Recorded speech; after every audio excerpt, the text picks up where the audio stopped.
Hello મિત્રો, આજે આપણે બનાવવા જઈ રહ્યા છીએ હેલ્ધી ટિક્કી.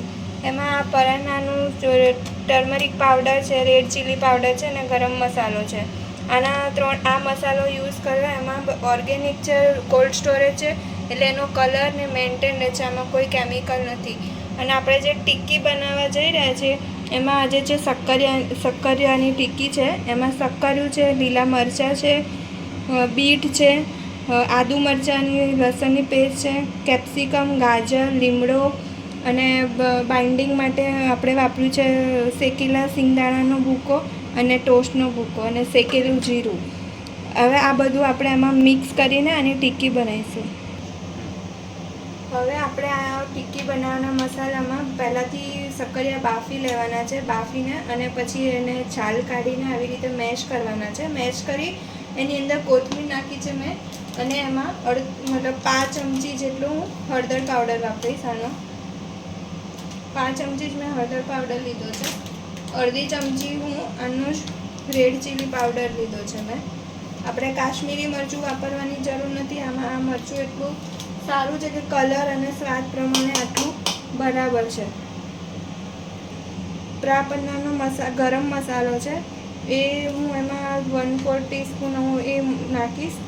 પછી સ્વાદ પ્રમાણે મીઠું તમે નાખી શકો છો. એનો જેવો ટેસ્ટ હું અડધી ચમચી મીઠું આમાં નાખી દઈશ.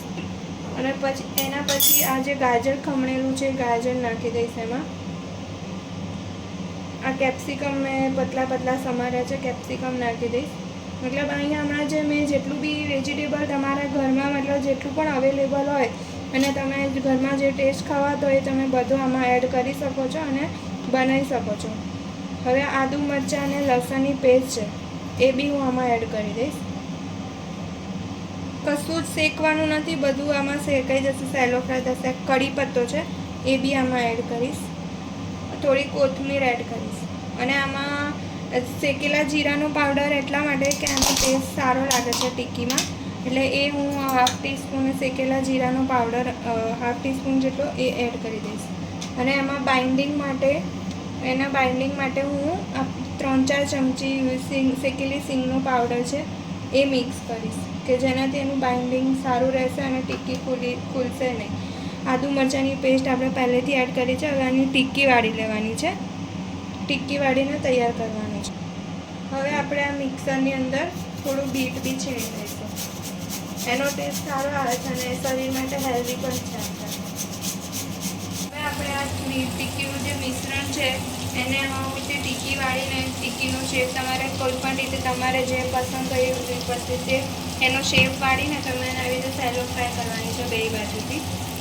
એકદમ ધીમા તાપે કરવાની, એટલે શું અંદરથી ચડી બી જશે. બાફેલું છે એટલે અને ચડતા બી વાર નહીં લાગે. બે બાજુથી શેકાઈ જાય એટલે આપણે એને સર્વ કરીશું. હવે આપણી આ ટિક્કી તૈયાર છે અને આપણે ગ્રીન ચટણી છે કે દહીં છે એની સાથે આપણે સર્વ કરી શકીએ છીએ. આપણે સર્વિંગ પ્લેટમાં એને સર્વ કરશું.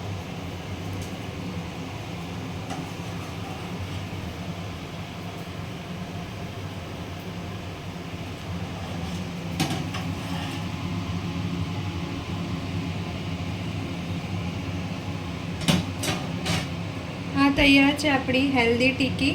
એની સાથે આપણે ચટણી સાથે સર્વ કરી શકીએ છીએ અને દહીં સાથે પણ આપણે આને ખાઈ શકીએ છીએ. બંને સાથે સારી લાગે છે, ચટણી અને દહીં સાથે. જેને જે ટેસ્ટ ભાવતો એની સાથે આપણે ખાઈ શકીએ છીએ. આ રેડી છે હેલ્ધી ટિક્કી.